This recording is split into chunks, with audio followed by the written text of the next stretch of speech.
Kimberly,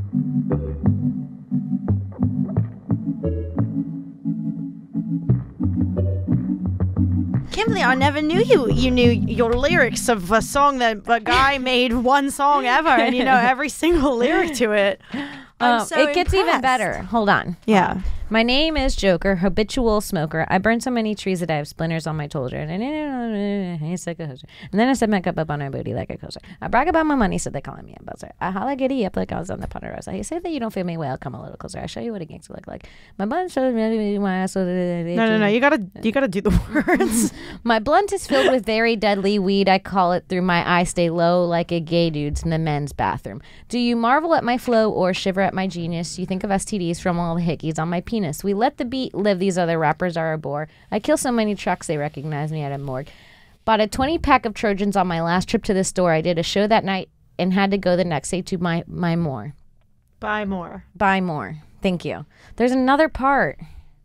We passed the blunts. That's where you stopped before. I know. We pass the blunts to one another like batons at a track meet. Exactly. I know just what you peons are thinking. Mississippi niggas ain't shit. I don't see haters like I'm blinking. Shit. well, goddamn, Kimberly. If you guys know the Joker, we do it for fun part 1. Hit me up. Yeah, I don't know that song. It's really good. Fucking one-hit wonder over there. Yeah. Ugh. Yeah, that's what they called me in college. Just kidding. You guys, what's up? I'm Kim Cogden. I'm Alex Scarlato. And this is another episode of Broad Topics. Fuck yeah. That's We're my here. drum roll. Drum roll. Broad Topics. We're here, motherfuckers. We're queer. We're here. We're queer. Is that going to be the opening to all of our shows now? We're here. We're queer. Fuck it. We're here. We're queer. Give us a listen. No, but actually we aren't queer, so we're just here. Yeah, we're just here, not queer. We're here, unqueer. Kim came in so hot today. I've never quite seen you in this particular mood before. What would you describe my mood as? You're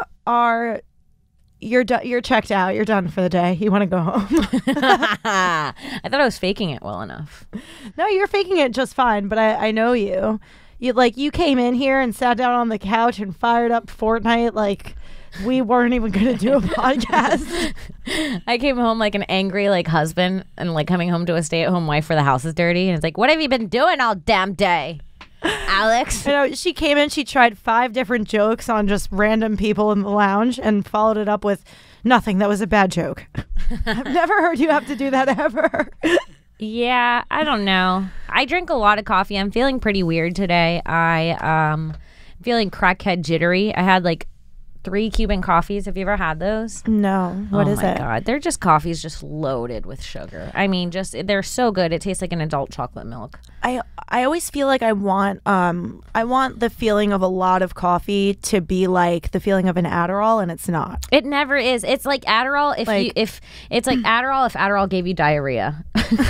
Yeah. That's what it feels like. Yeah, you're I had a 5-hour energy yesterday for the first time ever. I'd never tried it before. Mm-hmm. Did it work? It was not worth. I don't know if they're really bad for you or anything, and it just wasn't great enough that I would really have them all the time. Mm-hmm. But I just wanted it to be more like Adderall, and it was caffeine's just not the same, you know? No. It makes you sweat. Do you sweat when you drink coffee, or you overdo it on caffeine? You're just jittery and I'm jittery, cold and sweat. I always get fucking hand sweats. It makes me feel anxious. Yeah. Too much coffee makes me feel anxious. I'm waiting for something that's not happening. Yeah. Even without any real world anxiety there. Mm-hmm. Yeah. Yep. But it's also great for staying awake, so it's frustrating. Yum yum yum yum yum yum yum yum. Oh fuck! I used to drink coffee out of a bottle when I was little. What? Yeah. How little? Bottle little enough to be a bottle. Yeah. Wow. Yeah. That's it's that's not. I don't think that's good for you. It's not. It's a taboo thing in America. A lot of babies drink coffee in other places. Is that true? Mm-hmm. Wow. Mm-hmm. That's why my grandma used to call me little old lady, because I would always be crying and being I want coffee, and I'd bring her over my bottle and I'd be crying for coffee. I don't know if it's so much taboo as I feel like you give a 3-year-old fucking sugar and they're climbing your body at like a tree. It's equivalent to giving a 3-year-old a Coke. It's like, yeah. Yeah. But people do that, and nobody. If you saw someone give their 3-year-old a Coke, you would think less of it than seeing someone give their 3-year-old a coffee. But for some reason, coffee seems more fucked up.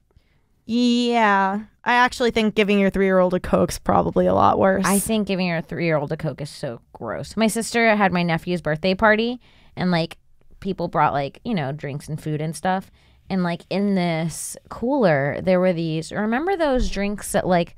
They look like little barrels, like wooden barrels, but they're plastic, and they had like colorful drinks in them. No, and they had aluminum top you could rip off. That sounds fun, though. I mean, the color of these drinks, they were like, they were the same colors as glow in the dark. They paint. look like radioactive. Yes, straight up. And my sister was like gonna give one to my nephew, and I was like, do not. Don't feed him that. It's his first birthday. Do not put that in his body. What? Don't put anything that color in his body. Are you kidding? Yeah. She was like, well, I can't find the water. And I was like, no. There's water everywhere. No, I'll spit in his mouth before he can drink that. 100%. Oh, that's the first time I've ever heard you threaten to spit in someone's mouth in a loving way. Out of love. I'm a real spitter, I'll spit in his mouth. You try to feed him that. I love it. I love the boy. I love the man. I call him a man. That's fucking great. No, I've been fucking trying to cut diet soda out and eat a little bit healthier. I've actually been making an attempt. Wow. Yeah. Are we about to see ripped Alex? I don't know. Well, first of all, Lewis promised us fucking gas employees some gym memberships. Shit. So, like, I heard about that and I was like, fuck yeah, but I'm not ready to go to the gym whatsoever. Like, I'll die on a treadmill. Yeah. So I figured I'd start by eating a little healthier. And I got a Ninja blender. Fucking dope. People, you gotta pick up a Ninja blender. Maybe I'll get one. It's really good because you blend the drink directly into the container that you're gonna fucking drink it from. So you don't have a fucking blender to clean. Because cleaning the blender is like the worst.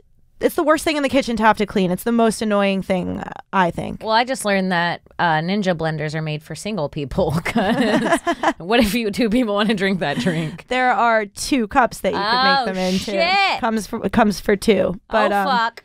I got a spare one for myself. Oh my God. Yeah, it's fucking dope. I just fucking load my shit in and turn that bitch upside down onto the thing, and it like you like screw in the blade as like the cover of the cup, right? And then you turn it upside down and blend it, and then you just unscrew the blade and put the cover on. Oh, okay. Which is fucking dope. That's pretty cool.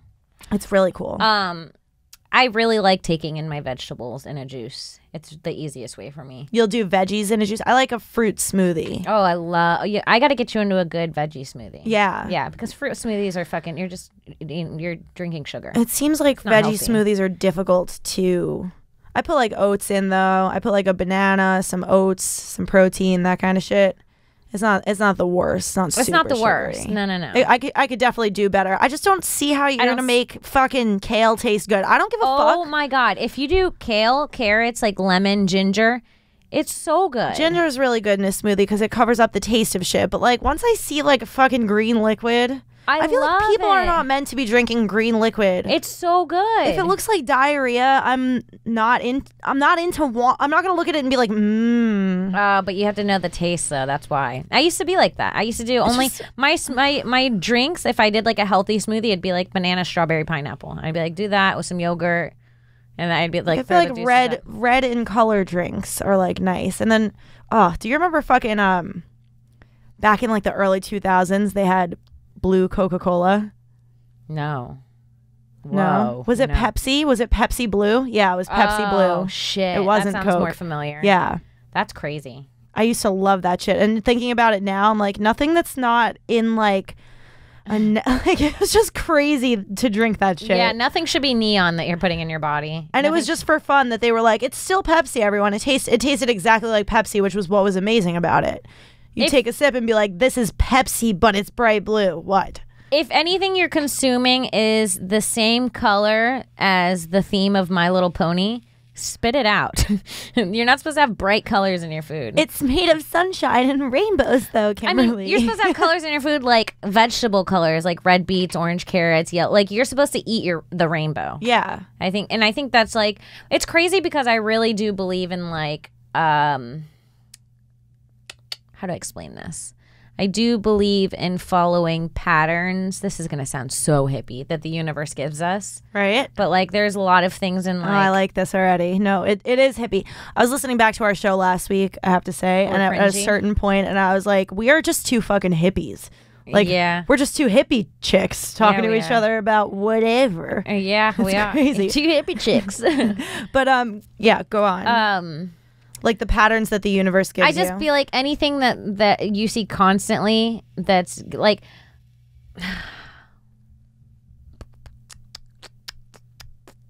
how do I explain this? Okay, so there's a concept like fractals are an actual mathematical thing, right?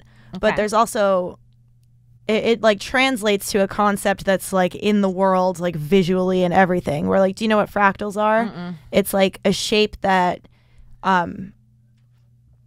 it's like a collection of colors into a shape, right? Where as you zoom into it infinitely, it keeps actually becoming the same thing. Like it's got the same themes all throughout it, and our entire universe is kind of made like that. Like when you look at the branches of a tree, like you have the like the roots, the branches, like it's all the same thing. They all just keep branching off into smaller and smaller pieces. It's like a fractal pattern kind of thing. I know what you're saying. And I think that like you're actually getting to something that kind of relates to that in a certain way. Where I'm just saying like naturally like the there's an order to everything that we should pay attention to. Like yeah. Like the fact that like you know sometimes the inside of a shell looks like what the constellation or like shit like that. Yeah. Where you're like okay, everything's the same thing. So I think that the fact that like vegetables are like color, you know, there's colors, you should be eating the ones that you naturally see around you, like the colors that you see in nature. Yeah, absolutely. A rainbow is the most naturesque color you can damn find. It's true. I can't think of many foods that are blue, but I know what you mean. Like blueberries are really kind of, but when you break them open, they're have more like purple, a purpley like red juice almost, you know? Yeah. So it's like, but I know what you mean. It's pretty much like the natural spectrum of like fruits and vegetables. And I have to say, I've only been doing it for literally 5 days, just making a smoothie. And that's the only change that I made like specifically was I'm going to wake up in the morning, make a smoothie, drink it, and then have that kickstart my appetite and like eat a little better throughout the day. Not paying crazy close attention to other shit, but I've been drinking like less soda just naturally from it. Good. And noticing that like I feel like I was never feeling guilty about not eating well, right? Or I thought I wasn't. Like I think I was numb to the guilt of not feeling well, of not eating well. But now that I'm eating just ever so slightly better, I've felt guilt in other areas of my life like go down. Like the feeling of like, oh, now I really am kind of trying my best and I shouldn't feel guilty about like things that I fuck up or whatever it is. Right. So it's definitely a positive thing. I didn't think it would be such a positive response so quickly. I see what you're saying. Yeah. Yeah, it feels good. It really does. I wish I could just like pick, because I feel like when I change things in my life, I try to change too much at once. Yeah, it's really important to go step by step. I'm going to quit smoking weed. I'm going to go full no carbs, no sugar. I'm going to wake up and work out every day, do yoga, and love my man. I'm like, I can only do one of those. Yeah, at a time at least. You can build to doing all of those things. It's just fucking like that's an entire change in lifestyle if you think about it. You have to wake up tomorrow and be a different Kimberly. Oh, God damn it. No. You have to like own things in your house that aren't there right now. Like fucking like mad fucking healthy foods that I don't even know the names of. I'd rather damn not. Yeah, fucking take your time, step by step. Step by step. Day by day. I fucked your man. And I'm here to say sorry. But I'm really not. You can't say, you can just detract from what mine was. Where's the story going, damn it? I was leaving it up to you, sister. Oh, sister. Anything weird happen lately to you? No, I realized that I have a huge fear, just from using my blender this week. I realized that I have a giant fear of losing a finger in the kitchen. Have you ever thought about how fucking scary that would be? I just had the funniest image of you fingering yourself, losing your finger because it's inside of you. I just have this huge fear. It just turns me on to make the damn smoothie every day. I have this huge fear of just keeping fingering myself in the kitchen. She lost a finger up there. Oh, God. She's making a smoothie with only 6 fingers again. I lost 4 fingers up myself. Yeah. Yeah. No, it scares me though. You guys, kitchen accidents happen. I was fucking around with my blender. Like I explained to you how it works, that the cap the thing screws into the cap. Mm-hmm. So I didn't have it on the top of the thing, right? And I just went to like lay it where it sits. And I turned around and noticed that it wasn't plugged in, but I was like, oh, if this had been plugged in, I would have actually just, like, there's no button on it. You just push it in there and it starts to go. And I was like, oh, if this was plugged in, I would have actually just lost my entire right hand. Like, in an instant, just right now. And it freaked me out. This was, like, Wednesday. It freaked me out for the entire day. I took, like, I fucking burnt sage in the kitchen and I fucking did circles around my fucking, like a stupid hippie. I was like, I really want my ninja to have, like, good energy and shit. Like, I don't want to lose my hand on it. I've had a few times, like, where I had to dig something out of the disposal. No, I wouldn't do it. I've had to. I wouldn't do it. Like what, a ring or something? Yeah, like growing up. But like a lot of the times, this is such a Florida thing, we would get beer bottle caps in there and it like makes it like stuck. But like sticking your hand in there, you're like, this could just malfunction and go. Yeah. Like it could take it off the whole fucking, like you're pulling what's left of your hand. Like what? What? Stop it. Stop or even just like, just like slipping with a knife and having like your finger on the table and like looking down at it and being like, it's like having to pick it up and put it in a fucking ice pack to take it to the hospital. It's one of my worst fears. I would feel really fucked up if a part of me was off of me. I would feel fucked up if it happened to somebody else and I had to help them get to the like. It's just the scariest situation altogether for me. If I had to go and be like, you're going to be okay, we're going to put it on ice. Like, I don't want to. I can't even handle my own period. I don't want to touch a detached limb. To be honest, I can't handle my own period. I'm like... Sometimes I can't either. I'm like, wow, I'm bleeding to death. Well, okay. I'm going to die. I started my period when I was 13. Okay. And obviously lived with my mom till I was like 18. And every month when I started my period, if I came out of the bathroom and my mom saw me, she would know that I started my period because she said that like my face would be green. Like I would almost like seeing blood leave my own body. Even to this day, it like really fucks me up. Really? Like your period makes you nauseous. It makes me dizzy. It, like seeing my own blood makes me dizzy. Yeah, sometimes it makes me like really fucked up dizzy. Well, it makes me feel like that if I have like a little paper cut, it's fine. But if I have a cut that's like bleeding, I'm a little freaked out about it. I'm but like my period doesn't get me out like about that than I am about my period. You know, it's fucked up. If you don't know about what having a period's like, it's like the actual flow is like a slow leak. I like to describe it as a sink that you just slightly left on. Yeah. And so it's like fucked up to me that like I could wipe down there and there just keeps being blood. Yeah, no. That concept to me is like... You don't like that? I'm like almost like dizzy thinking about it. It's making me really like... You sit on the toilet and try to dry yourself out every time. Yes. And I'm like spending so much time trying not to... soak it all up. Like, can I hold it in? Like, I wish I could do a Kegel and hold it in and then let it all out at once. No, you can't. Well, you can't. I wish it could be like a bladder. Do you ever like cough or sneeze on your period and you're just like, whoa, I've just released an ocean somehow. You're like, I had a baby, I think. I've coughed and been like, I think there's a baby. Like, I need to go check on myself right now because I coughed. Oh, my God. It's the worst. The period cough will get you. It'll really get you. A good sneeze will really drown the whole city. I remember my first period. This is might be too detailed and really gross.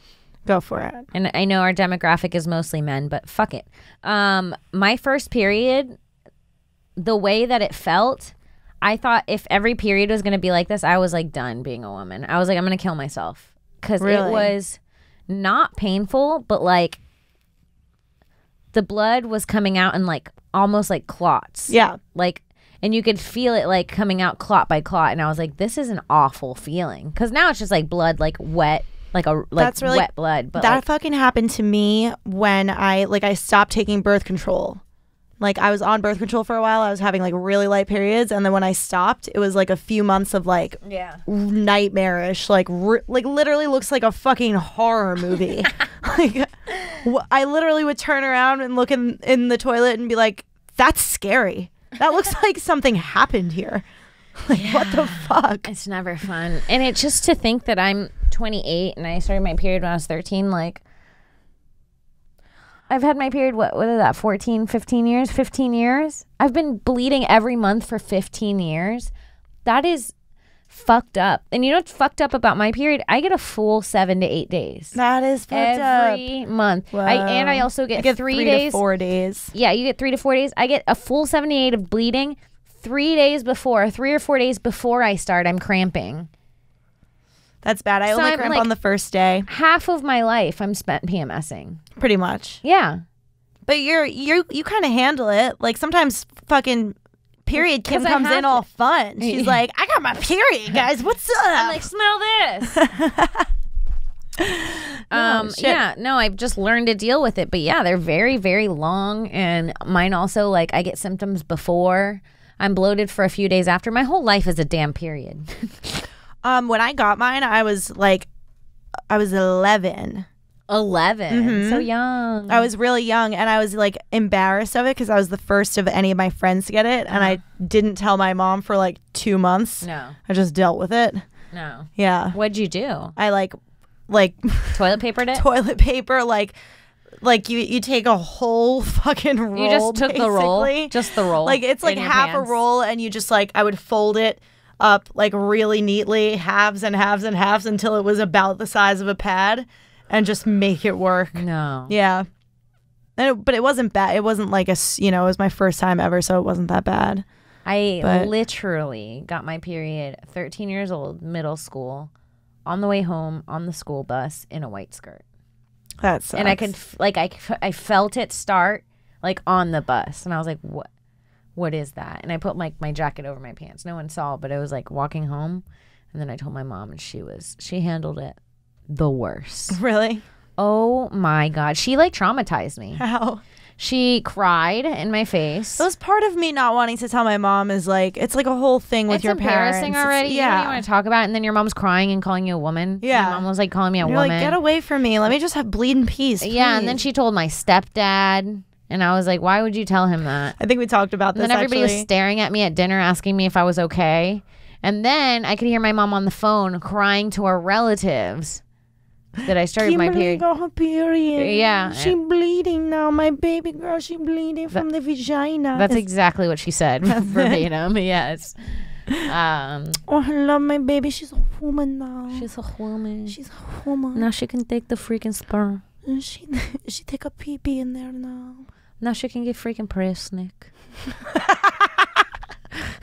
Press nick. Be careful with the guys, because they're going to get you press nick.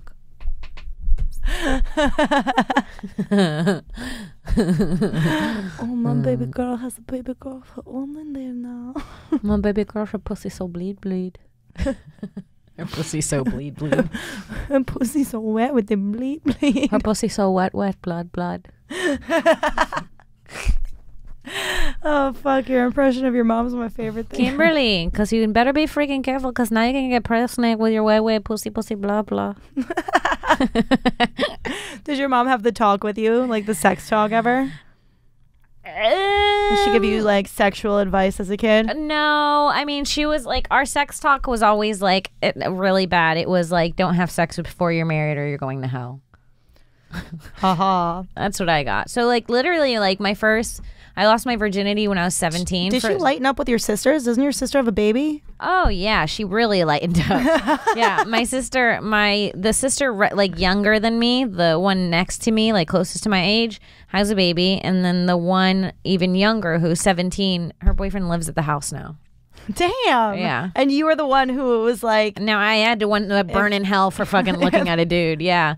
So like from 17 to like 19, I was having sex with my boyfriend who I lost my virginity to, but like thinking that God was going to strike me down. Yeah, you told me that it was like a whole fucking thing for you. It was like a thing. Like I imagined myself like burning in hell every time I had sex. I think it kind of fucked me up sexually a little bit. Probably. Yeah. I think the Catholic Church tries to do that. Because sometimes I still feel a little guilty having sex, and I'm like, why? Yeah. Do you think that will go away when you get married? Like, stop doing that. Sorry. No, because I don't really believe in that anymore. Right. It just fucks me up. But if it still fucks you up, though. Because I was so used to like being sometimes it's just like a flashback of like guilt. Not like that I actively feel guilty, but sometimes that feeling of like sex and guilt will come back where I'm like, I'm doing something wrong. Right, because you are. Because you did the freaking nasty. Fucking dirty.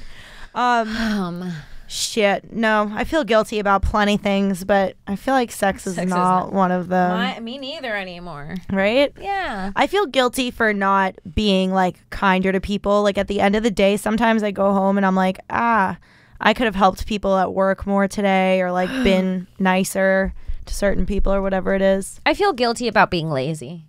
Yeah? Mm-hmm. That's the biggest guilt I have now. You feel like you are lazy though? Yeah. Yeah? Yeah. I know, it's crazy.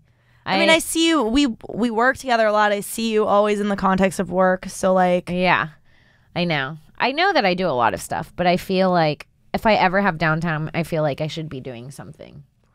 I think it's hard for a lot of people to overcome that feeling. Yeah.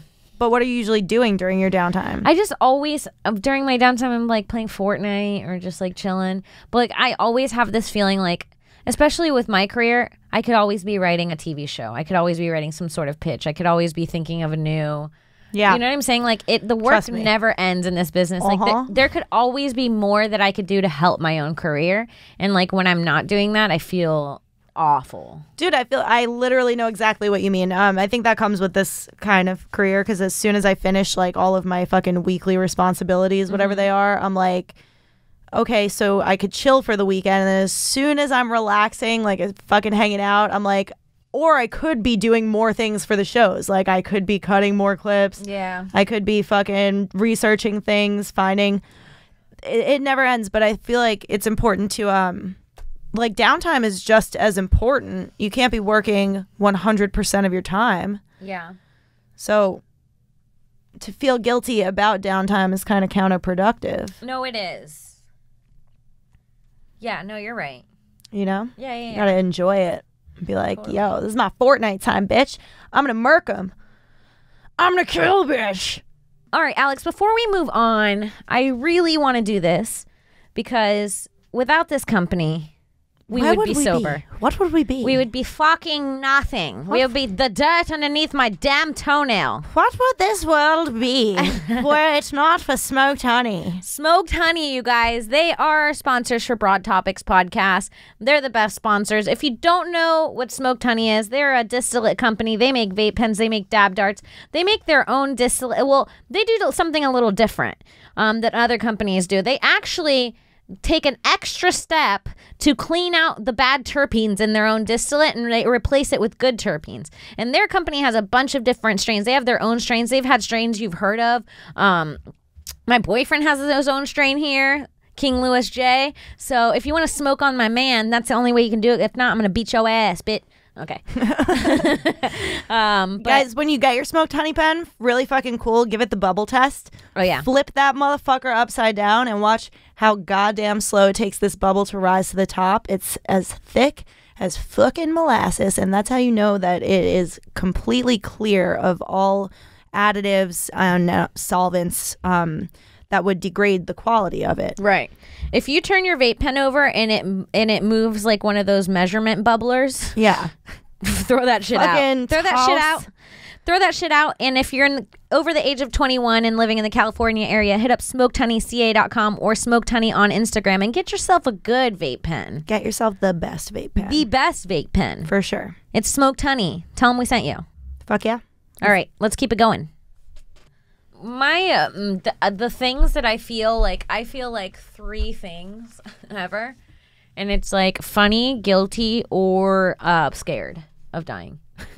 Those are just the three things I feel: funny, guilty, or scared of dying. I feel like, what are your percentages though? How often you must? I don't want to project onto you, but funny, 60% of the time.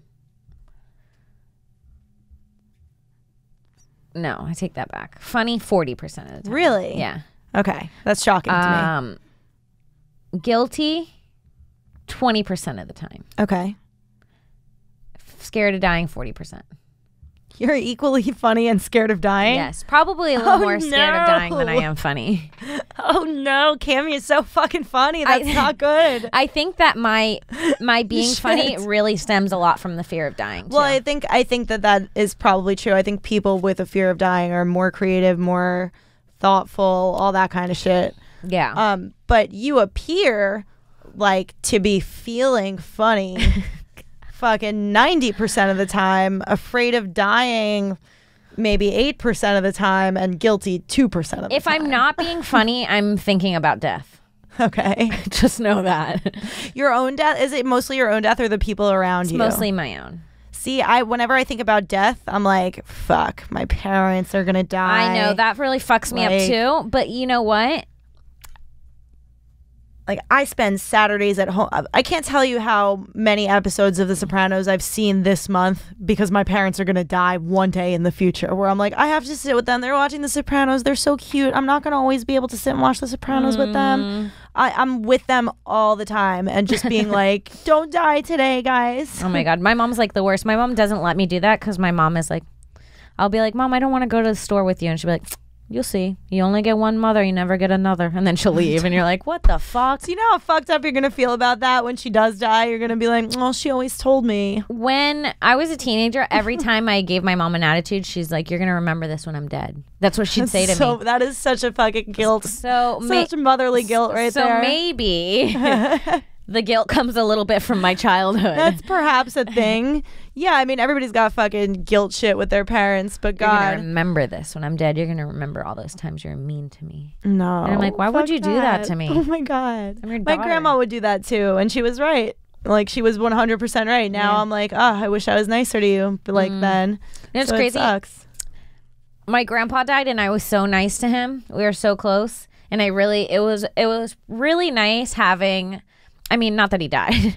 It was really nice that he died and we had such a close relationship because I felt no regrets with him. I was thinking about this literally last night because I've been like very upset recently. A lot of shit going on. And I was thinking about how the person out of everybody I've lost in my life, the person who I was the absolute closest to and had the absolute happiest times with was the easiest person to lose because they're literally, it was my grandpa as well, and there's exactly what you just said. It's crazy. I had this exact thought last night. I felt like it was such a breakthrough to be like, wow, it's way easier to lose somebody when you know that you treated them right and had a perfect relationship. Yeah.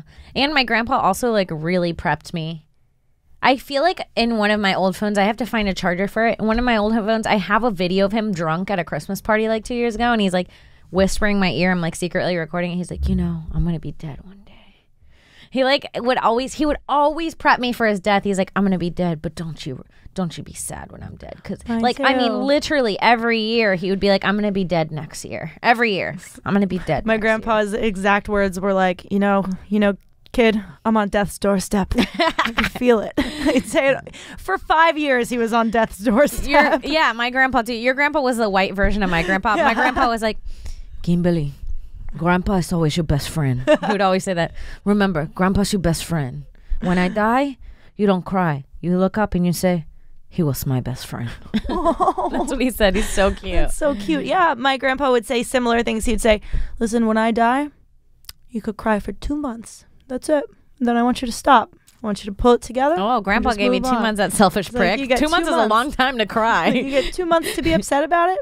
I don't want you to ever cry about it again after that. Yeah. I loved you. Grandpas are the best. They are. I mean, some of them. Yeah. Some of our listeners are like, not mine. He raped me. Some of our listeners are in therapy listening to this. He touched my sister. Me and Lewis showed me this documentary last night of like this village in Florida where pedophiles go to live. And it's because like in Florida, in Florida, the laws are so strict for pedophiles that like they cannot live not only within a park or school, they cannot live 1,000 feet of within anywhere children are, which is crazy. Which is everywhere. Yeah, children are everywhere. So there's this one town in Florida that someone bought out for pedophiles to live, which is a funny thing because I was like, how terrifying is it to be a kid playing with your friend and your ball just rolls into that town? And all your friends are like, who's going to go get that? We got to cross the pedophile field and go through the pedophile park into the pedophile town. It's like Candyland, but for pedophiles. Oh no, here's Gumdrop Village. Like, but there is this one guy. It was like, it was really fucked up because this guy was being interviewed and he's like, because some of them, like Lewis started watching it, I started to feel bad. Like one kid was like 22 and he was dating a 17-year-old and now he like can't be around children ever and he has to register 4 times a year and like he's with these other pedophiles who have raped children and you're sad. And the next guy comes up and he looks so sweet. He's like this old man and I was like, oh, what do you do? And he's like, I'm molesting my granddaughter. And I was like, fuck. But then he goes on to tell the story. He's like, well, then they tell the story. She was asking for it. That's what he did. He was like, well, she would come over. She was a twin. That's what he started. He's like, she was a twin. Hot. And every night she would come over and she'd sit on my lap while I read her story and she would take my hand and put it on her private parts. And I was like, where'd you learn that from? That's not okay. Don't do that. And I'd take my hand off. And that happened for 3 weeks every night. And I'd take my hand off. But eventually I gave in. It was like a story like that. And I was tried to resist his granddaughter's pussy for a while, but couldn't handle it. Me and Lewis were like, 3 weeks is a really long time to resist. This whore was like tempting him for 3 weeks. And it also that story is either hot or perverted depending on how old that girl is. How old if is she's she? Like anywhere from 0 to First 16. of all, it's her grandfather. There's no way. Yes, it's hot. If she's anywhere from 0 to 16, a yuck. If she's 17 or above, a twin that comes and sits on your lap and every day she puts your hand on her pussy. I don't care who you're saying. That's a category on Pornhub. Like, it is. People think it's not fucking crazy. Grandpa twin fuck porn.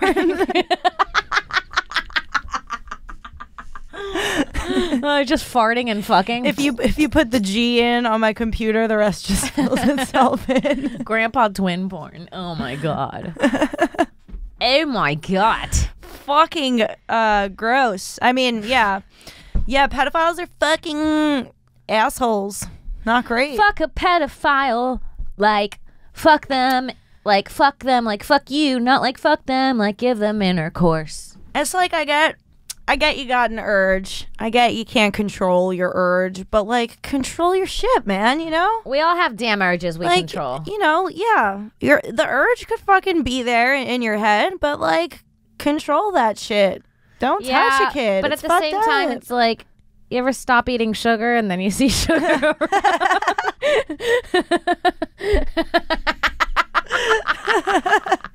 You know what I'm saying? Like, sometimes I get it. Yeah. You ever stop eating sugar and you walk in a gas digital and there's a box of donuts? Yeah. That's how a pedophile feels walking by a school. Just walking anywhere in public. Anywhere. Damn. It's a hard life. Yeah. You know what? Shout out all the pedophiles. You know there's some listening. That's the craziest part is right now there's someone listening that's attracted to kids. And what I say to you, because we're not all jokes here, is go get help. Because, you know, it's not your fault that your brain's fucked up, but it is. And that's a fact. Your brain's fucked up. And you should receive counseling. And we're here at Broad Topics to make fun of you, but also tell you to go get help. Definitely get help. It's not good for society. Yeah, don't diddle the kids. And also holding it all into yourself and being like, I'm a pedophile and nobody in the entire world could know is definitely not good for you. Or society. It's all fucked up. So go tell someone you trust that's going to keep your secret, but let it out. Maybe not your wife. Not your wife. Don't tell your kid. Hold off on telling the wife and kid for a while. I'm going to say that. Also, don't tell the therapist that the dad from Seventh Heaven went to. She's not a good one. Listen, definitely find somebody who's got a really good non-disclosure kind of vibe to them. You know what? I'm actually going to find a hotline for you. The pedophile hotline? I feel weird posting it. It would have been really nice if it could just be 1-800-pedophile. 1-800 I like to diddle babies. It's like a lot of numbers you have to put in. It's 1-800 I'm a pedo. 1-800-69 children. 1-800 lick a hairless vag. All right, so guys, if you need help, go to pedo.help. It's very easy. Pedo.help, and they're there to help you out. The first thing you see on here, it says you don't choose your fantasies. I thought you were going to say it was a picture of a kid. They're like, does this tickle you? Then enter. That should be the website test. Did you feel a tickle in your pickle here? Then enter. It's the the online pedophile test. It's just a bunch of child porn. It's like, which one of these turns you on? Yeah. No, it's just a test. It's like a trick test. It's a bunch of adults and one 3-year-old, and it's like, pick your future girlfriend. This is the first line in the website. You don't choose your fantasies. Do you feel attracted to children? Are you afraid that you might go on to abuse a child? Do your fantasies make you happy? Do you feel confused? Do you sometimes want to masturbate while looking at images of children? Before committing an irreversible act or imprisoning yourself, take the time to read this page. No shame, no taboo. Boom. I like that website. Me too. Dope. Hit that up, you pedos. Fuck yeah. But still listen to our podcast because we'll take all the fans we can get. Yeah. No. I respect a good pedo who doesn't fuck a kid. You know? Oh my God, me too. I have all the respect in the world for the pedos who don't fuck kids. Me too. For Good sure. for you. Just holding in your urges. Stay away from my family, but respect to you. Exactly. I couldn't have put it better myself, honestly. Oh shit. Oh fuck. Isn't it crazy? Sometimes I'll do a show. This is a fucked up thought. I'll do a show and it'll be like a bigger show, like 500 people or something. And I'm like, there's pedophiles in here. There just is. Do we know the percentages? I don't have my phone in here. I'm an idiot. I'll look it up. Like what percentage of the population is a pedophile? Because then we could figure out in a group of 500 how many people in the room are pedophiles. I feel like pedophiles must love comedy. There's a lot of darkness in you. Like, oh yeah. Pedophile and child molester statistics. The serial killer has the same personality characteristics of a sex offender against children. Okay. Well, this might be this is sort a of harsh. Slanting on the other side of things. There are 400,000 registered sex offenders in the U.S., and an estimated 80 to 100,000 of them are missing. What? Wait. What? Is somebody? Hold on. Is there a fucking Dexter dude out there killing all of the pedophiles? There's a pedophile kidnapper? They're all missing. What? They're not even killed. They're just missing. They're in that village in Florida. Maybe if you compare it to the number of missing kids, oh, they're living. My Hold God, on. they're all on some island fucking somewhere. There might be a whole pedophile society. Holy shit. It's on like an island in Fiji? Yeah. That's Whoa. exactly what I'm picturing. Where all the pedophiles, every pedophile fucking Matches up with a missing child. matches up. Well, I'm pretty sure they take the kid and cause the kid to be missing. I thought they found them. They just match them up missing. with a missing child. I thought the universe just brought them both there, like fate. I think the pedophile kidnaps a kid, then they both go missing, and they're unrelated to each other, so you never, you know? Alex, you're onto something. Right? Okay, let's keep going into these statistics. Good, more clues. They're supposed to be registered, but we don't know where they are, and we don't know where they're living. What a weird detail onto that. Okay. The most serious and chronic offenders often show signs of antisocial behavior as early as the preschool years. 1 in 5% of our population molests children. 1 in 5. 1% and 5% of our population. What? I think that's men and women. Men and women. Right? Would that make sense? 1% and 5%. So let's call it like 3%, no? 40% of the offenders of victims under the age of 6 were themselves juveniles, though. Okay. That makes sense. I just want to know, if you see 10 people, how many touch kids? Why can't they just tell me that? Males are reported to be the abusers in 80 to 95% of cases. That it makes sense as well. It makes because a lot of women are sense. fucking nurturers to children generally. It's so funny. Someone's called women evil in front of me the other day. Like, seriously, they're like, women are so evil. And I was like, yeah, we start all the rapes we start all the wars and molest children, right? And then the whole room got quiet. Because it's like, those are the two most evil things in the world. And women don't do either of them, really. I'd say in a group of 500 people, you might have a couple pedophiles, Kim. Yeah, I think so too. Yeah, 1 to 5%. That's in 500 people. The typical offender is a male. Begins molesting by 15. That's 5 to 25 people. Am I correct on that? Is that right? Out of 500? Is that right? If it's 1%, right? To 5%, then it's 5 to 25 people in a group of 500. Yeah. Yeah. That's crazy. That's a lot. I wonder if they all sit together because they can sense. They're like girls on a period. They sync up. Why do we really badly want all the pedophiles to be just all together enjoying life? I wish they all sat together. I think I always had the notion that a lot of pedophiles become that way because they were like molested. That's what it says. Most of the pedophiles have been molested. Yeah. Stop molesting. Yeah. If listen, it only takes one generation of pedophiles to change the world. It's true. We should put out a PSA to pedophiles calling it "You can change the world." It's true. Like 1 to 2 generations of pedophiles just not raping kids. And maybe the pedophiles go away, you guys. Oh my God. Whoa. Onto something. You figured it out. Yeah. Are you our president? I don't know. Maybe. You should be president. I don't think Alex I don't Scott. think they'd let me. No diddling kids. 2020. 2020. Don't diddle the kids. Don't diddle the kids is your tagline. Don't diddle the kids. No. Sorry, keep kicking that. I am fucking jittery. Yeah, no, you have some antsy fucking energy. Mm-hmm. It got to the point where earlier I was like, stop that. I know. I was you just kept going. I know. I can't help it. I don't know why. If there's noise in this episode, guys, Kim has just been slamming the chair across the table onto the table pretty perpetually. Yep. Sorry. Yep, I have. We can't feed her coffee like this. Siri. We can't funnel her coffee like this. No, I can never drink as much coffee as I drink today ever again in my life. It's not good. It's not a good situation for me. It's like any drug where it feels real good until you overdo it and then you're like, now my brain hurts. Mm-hmm. Yep. Yeah. Yep. Gosh dang right. God damn right, yeah. Did people in your area of Florida have a southern accent? Mm-hmm.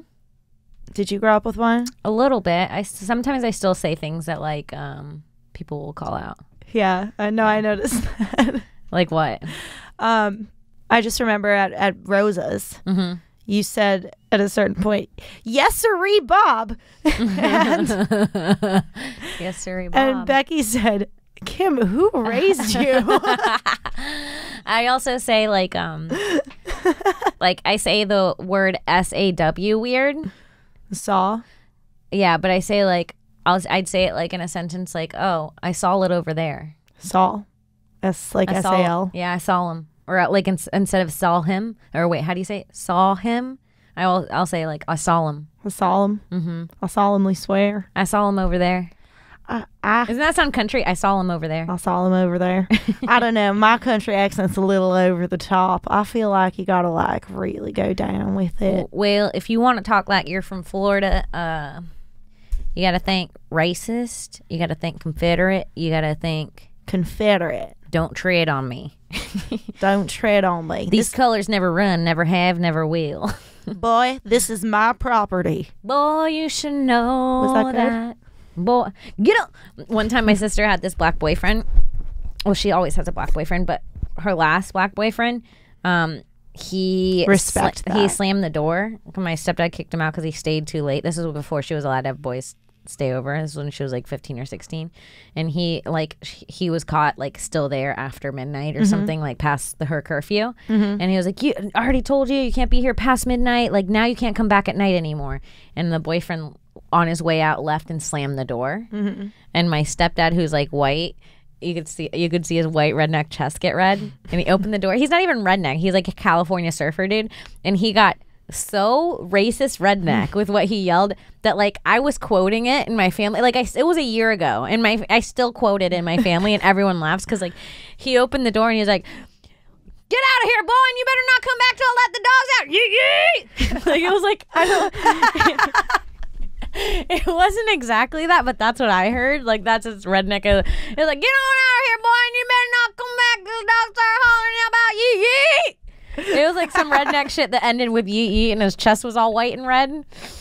Oh shit! It was fucking hilarious. Oh fuck! That sounds so beautifully trashy. I love it. And then her boyfriend came back like a few days later because and every time I saw him, I was like yee yee. I would just yeet at him, yee yee. Oh shit! No, I love a good yeet. I love a good yeet. I love a good fucking out of breath redneck who's really upset and yelling about something. My mom my mom doesn't take a moment to take a breath in between her sentences, so she will literally talk. Like I'm going to do an example right now of how she talks when she runs out of breath. Like, really fast. No, she'll keep talking. Like she'll keep talking and she'll tell a story until she wants to get it out, until she gets it out like this. Like she will keep going. Like she will keep going. Like that's not good for you. She will just keep going until like she knows that she needs to take another breath. She'll just keep exhaling like this. The words are coming out of my mouth and there's still more air in my lungs and I'm running out, but I want to get this last idea out. And here I go. I'm running out of breath, and here I go. I gotta get it out right now. She'll go until like that lasts. Try to talk until you run out. Go ahead. I'm not really sure if I'm gonna be able to. Oh my god, you just took the biggest breath in. It's gonna take so long. She took a deep breath in first. You gotta start with short breaths, sister. We don't we only got an hour on the show. You have to start almost empty already? Yeah, I mean I just start on an average breath. I don't take a deep one. So start from where you're at. Hold on, okay. All right, Kimberly, I have to tell you something, and it's very important. I've got a friend, and she's in trouble because there's something in the water where she's living, and she can't breathe the air in the area because there's something really wrong with her. And you breathe it in. You breathe it in. It's really hard. It's hard. Really do it again. hard. Do it again. And it's also funny hearing you make up it's a hard really to bad fucking story. Think of things to say.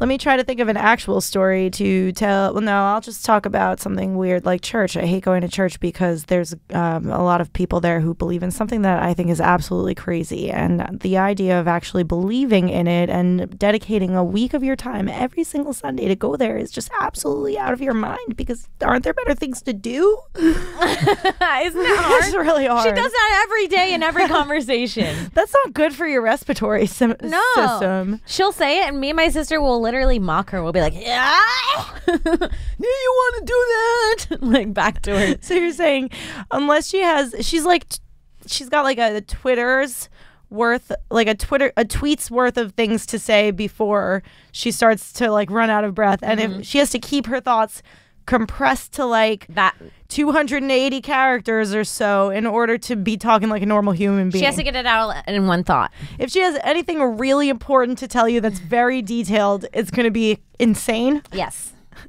Precisely. Also in her accent too. Yeah. I love that. Yeah. Oh, chic. That's how she used to say shit. Oh, chic. Oh, frickin' chic. Oh, so me and my friend Kaylee in high school, we thought it was funny because like the razor chic Quattro.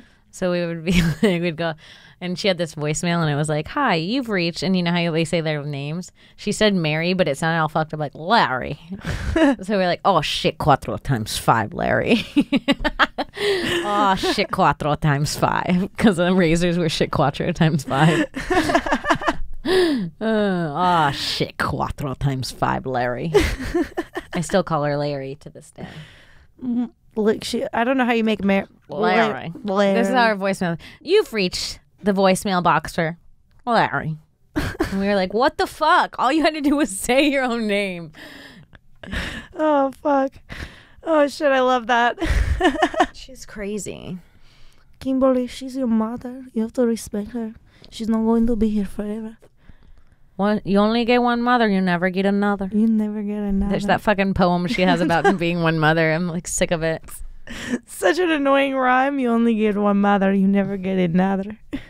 A mother is one. That's what she says too. A mother is one. Am I nailing it? Yeah, no, so good. I'm gonna cry. I'm practicing. Oh man. Kimberly, I love you very much. Oh man. She's a crazy bitch. Yo, we all crazy bitches. We all crazy bitches out here. It's hard out here with a pussy in your pants. It's hard out here when you got that hot fuzzy puss in your pants. Goddamn right. Fucking preach. Preach that pussy. Preach, preach, preach, preach. Okay, we're really getting desperate now. Yeah, you know, it just drags on every now and then, but I like to think people enjoy it. Yeah. I mean, we did help pedophiles earlier, so it's like, what more can we do? We're doing fucking good. We're doing good for this world, Kim. Yeah. Let's get excited about the pedos, all right, guys? Pedo! It only takes one generation to get rid of molestation. One generation to get rid of molestation. Okay, wait, hold on. There's about to be a better way to chant this. Hold on, there's got to be a smoother one. One generation, no more molestation. One generation, no more molestation. One generation, no more molestation. One generation, no more molestation. Wah! Wah! Yay! Oh shit, I think we should end it on that. I think so. That power chant. That was really good. Guys, spread the word. It only takes one. One generation for no more molestation. That's right. My name is Kim Congdon. You can find me on Twitter at Kimberly Congdon, on Instagram at Kim Congdon. Check out my other podcast, Subway Creatures, on Gas Digital Network. Yeah, and Alex? You could find me on Instagram and Twitter at I am Alex Scar, and check out all the shows I produce for Gas, Irish Goodbye Podcast, In Godfrey We Trust, and High Society Radio. Fuck yeah, you can. And we'll see you next time. Fuck yeah. Bye. Peace.